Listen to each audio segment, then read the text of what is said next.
Item ಯಾವುದೇ ಇರಲಿ try ಮಾಡಿ ಆಚಿ ಚಿಕನ್ ಮಸಾಲಾ. ಕಾರು ಮತ್ತು ಖಾಸಗಿ ಬಸ್ ನಡುವೆ ಭೀಕರ ಅಪಘಾತ ಸಂಭವಿಸಿದ್ದು 7 ಮಂದಿ ಪ್ರಯಾಣಿಕರು ಸಜೀವ ದಹನವಾದಂತಹ ಘಟನೆ ಜರುಗಿಬಿಟ್ಟಿದೆ. ಯಾದಗಿರಿ ಬಳಿ ಹೃದಯ ವಿದ್ರಾವಕ ಘಟನೆ ಜರುಗಿರುವಂತದ್ದು ನೋಡ್ತಾ ಇದ್ವಿ. ದಿನೇ ದಿನೇ ಆಕ್ಸಿಡೆಂಟ್ಗಳ ಹಾವಳಿಯನ್ನ ಈಗ ಮತ್ತೊಂದು ಭೀಕರ ಅಪಘಾತ ಸಂಭವಿಸಿಬಿಟ್ಟಿದೆ. ಸುಟ್ಟು ಕರಕಲಾದ 7 ಜನ ಪ್ರಯಾಣಿಕರು ನೋಡಿ ಹೊರಬರಲಾಗದೆ ಅತಿ ದೊಡ್ಡ ಅವಘಡವೇ ನಡೆದು ಹೋಗ್ಬಿಟ್ಟಿದೆ. ಸುರಪುರ ತಾಲೂಕಿನ ಶಾಂತಪುರ ಕ್ರಾಸ್ ಬಳಿ ನಡೆದಿರುವಂತಹ ಘಟನೆ ಇದು. ಬಸ್ ಮತ್ತು ಕಾರ್ ನಡುವೆ ಎರಡೂ ಕೂಡ ಬೆಂಕಿಗಾಹುತಿಯಾಗಿದೆ. ಆಕ್ಸಿಡೆಂಟ್ ಆಗಿತ್ತು. ಬೆಂಗಳೂರಿನಿಂದ ಕಲಬುರಗಿಗೆ ಹೊರಟಿತ್ತು ಈ ಬಸ್. ಕಾರ್ನಲ್ಲಿದ್ದವರು 5 ಜನ, ಬಸ್ನಲ್ಲಿದ್ದಂತಹ 2 ಸಾವನ್ನಪ್ಪಿದ್ದಾರೆ. ನೋಡಿ, ಡಿಕ್ಕಿ ಹೊಡೆದಂಥ ರಭಸಕ್ಕೆ ಬೆಂಕಿ ಹೊತ್ಕೊಂಡು ಹುರಿತಾ ಇದೆ. ಮುಖಾಮುಖಿ ಡಿಕ್ಕಿ ಆಗಿರುವಂಥದ್ದು ಅತಿಯಾದ ರಭಸವೋ ಚಾಲಕನ ಅಜಾಗರೂಕತೆಯೋ ಈ ಘಟನೆಗೆ ಕಾರಣ ಆಗ್ಬಿಟ್ಟಿದೆ.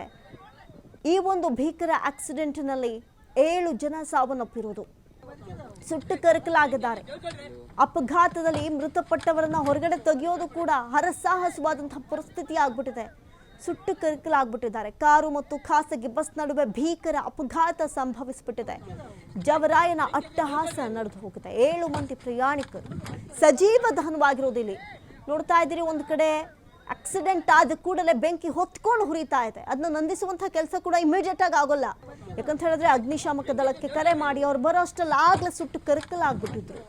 ನೋಡಿ, ಅಪಘಾತದಲ್ಲಿ 7 ಮಂದಿ ಮೃತಪಟ್ಟಿದ್ದಾರೆ. ಆ ಶವಗಳನ್ನ ಕೂಡ ಹೊರಗಡೆ ತೆಗೆಯೋದು ಅಸಾಧ್ಯವಾದಂಥ ಪರಿಸ್ಥಿತಿ. ಇಡೀ ಬಸ್ಸಿಗೆನೆ ಬೆಂಕಿ ವ್ಯಾಪಿಸ್ಬಿಟ್ಟಿದೆ. ಬೆಂಕಿಯ ಕೆನ್ನಾಲಿಗೆಗೆ ಬಸ್ ಹಾಗೂ ಕಾರ್ ಸುಟ್ಟು ಕರಕಲಾಗಿದೆ. ಇನ್ನು ಬಹಳಷ್ಟು ಜನ ಗಾಯಗೊಂಡಿದ್ದಾರೆ. ಯಾದಗಿರಿ ಬಳಿ ಹೃದಯ ವಿದ್ರಾವಕ ಘಟನೆ ಜರುಗಿರುವಂಥದ್ದು. ಸುಟ್ಟು ಕರಕಲಾಗಿದ್ದಾರೆ 7 ಜನ ಪ್ರಯಾಣಿಕರು. ಸುರಪುರ ತಾಲೂಕಿನ ಶಾಂತಪುರ ಕ್ರಾಸ್ ಬಳಿ ನಡೆದಿರುವಂತಹ ಘಟನೆ ಇದು. ಘಟನೆಗೆ ಏನು ಕಾರಣ? ಈ ಆಕ್ಸಿಡೆಂಟ್ ಆಗೋದಕ್ಕೆ ಏನು ಕಾರಣ? ಅತಿಯಾದ ರಭಸವೋ ಚಾಲಕನ ಅಜಾಗರೂಕತೆಯೋ? ನೋಡಿ, ಬಸ್ ಕೂಡ ದೈತ್ಯ ಬಸ್ಸೇ. ಈ ಕಾರ್ ಕೂಡ ಡಿಕ್ಕಿ ಹೊಡೆದಂಥ ಸಂದರ್ಭದಲ್ಲಿ ಬೆಂಕಿ ಹೊತ್ಕೊಂಡ್ಬಿಟ್ಟಿದೆ. ಬಸ್ ಮತ್ತು ಕಾರ್ ಎರಡೂ ಕೂಡ ಬೆಂಕಿಗೆ ಆಹುತಿಯಾಗಿದೆ. ನೋಡಿ, ಮಧ್ಯದ ವಿಜುವಲ್ಸ್ ಅನ್ನ ಗಮನಿಸೋದಾದ್ರೆ ಇಡೀ ಬಸ್ಸಿಗೆನೆ ಬೆಂಕಿ ವ್ಯಾಪಿಸ್ಬಿಟ್ಟಿದೆ. ಜನ ಅಲ್ಲೆಷ್ಟೇ ಸೇರಿ ಬಚಾವ್ ಮಾಡುವಂತಹ ಪ್ರಯತ್ನ ಮಾಡಿದ್ರು ಕೂಡ ಆ ಬೆಂಕಿಯ ಕೆನ್ನಾಲಿಗೆ ವ್ಯಾಪಿಸ್ಬಿಟ್ಟಿದೆ. ಇನ್ನು ಒಳಗಡೆ ಸೀಟ್ಗಳಿರುತ್ತೆ, ಸಹಜವಾಗಿ ಬೆಂಕಿ ಹೊತ್ಕೊಂಡು ಹುರಿಯೋಕೆ ಶುರು ಮಾಡಿಬಿಡ್ತು. ಜೊತೆಗೆ ಬೆಂಗಳೂರಿನಿಂದ ಈ ಬಸ್ ಕಲಬುರಗಿಗೆ ಹೊರಟಿತ್ತು ಅನ್ನೋದು ಗೊತ್ತಾಗ್ತಾ ಇದೆ. ಜೊತೆಗೆ ಕಾರ್ನಲ್ಲಿ ಇದ್ರಂತೆ 5 ಜನ ಕೂಡ ಸಾವನ್ನಪ್ಪಿದ್ದಾರೆ. ಬಸ್ನಲ್ಲಿದ್ದಂಥ 2 ಸಾವನ್ನಪ್ಪಿರೋದು ಈ ಭೀಕರ ಅಪಘಾತದಲ್ಲಿ. ಯಾದಗಿರಿಯ ಸುರಪುರದಲ್ಲಿ ನಡೆದಿರುವಂತಹ ದಾರುಣ ಘಟನೆ ಇದು. ನೋಡಿ, ಏಕಾಏಕಿ ಬೆಂಕಿ ಹೊತ್ಕೊಂಡು ಬಸ್ನ ಒಳಗಿದ್ದಂಥವರಲ್ಲಿ 2, ಕಾರ್ನ ಒಳಗಿದ್ದಂಥ 5 ಸ್ಥಳದಲ್ಲೇ ಮೃತಪಟ್ಟಿದ್ರೆ ಬೆಂಕಿಗೂ ಆಹುತಿ ಆಗ್ಬಿಟ್ಟಿದ್ದಾರೆ. ಸಜೀವ ದಹನವಾಗ್ಬಿಟ್ಟಿದ್ದಾರೆ. ಅವ್ರನ್ನ ಕಾಪಾಡುವಂತಹ ಕೆಲಸ ಕೂಡ ಅಲ್ಲಿ ಈಸಿಯಾಗಿರಲಿಲ್ಲ. ಅಷ್ಟರಲ್ಲಿ ಬೆಂಕಿ ವ್ಯಾಪಿಸ್ಬಿಟ್ಟಿತ್ತು.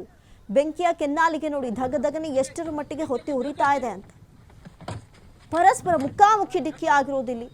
ಯಾರ್ದು ತಪ್ಪು, ಯಾರು ಯಾವ ಕಡೆಯಿಂದ ಬರ್ತಾ ಇದ್ರು, ಹೇಗಾಯಿತು ಈ ಆಕ್ಸಿಡೆಂಟ್ ಅನ್ನುವುದನ್ನ ನೋಡುವಷ್ಟರಲ್ಲಾಗಲಿ ಎಲ್ಲವೂ ಮುಗಿದು ಹೋಗಿತ್ತು.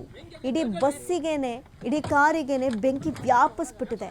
ನೋಡಿ, ದಟ್ಟ ಹೊಗೆಯೊಟ್ಟಿಗೆ ಬೆಂಕಿ ಹೇಗೆ ಹೊತ್ಕೊಂಡು ಹುರಿತಾ ಇದೆ ಅಂತ. ಅಪಘಾತದಲ್ಲಿ ಮೃತಪಟ್ಟಿರೋದಿಲ್ಲಿ ಕಾರ್ನಲ್ಲಿದ್ದಂಥ 5 ಆಗಿದ್ರೆ ಬಸ್ನಲ್ಲಿದ್ದಂಥ 2 ಸಜೀವ ದಹನವಾಗ್ಬಿಟ್ಟಿದ್ದಾರೆ.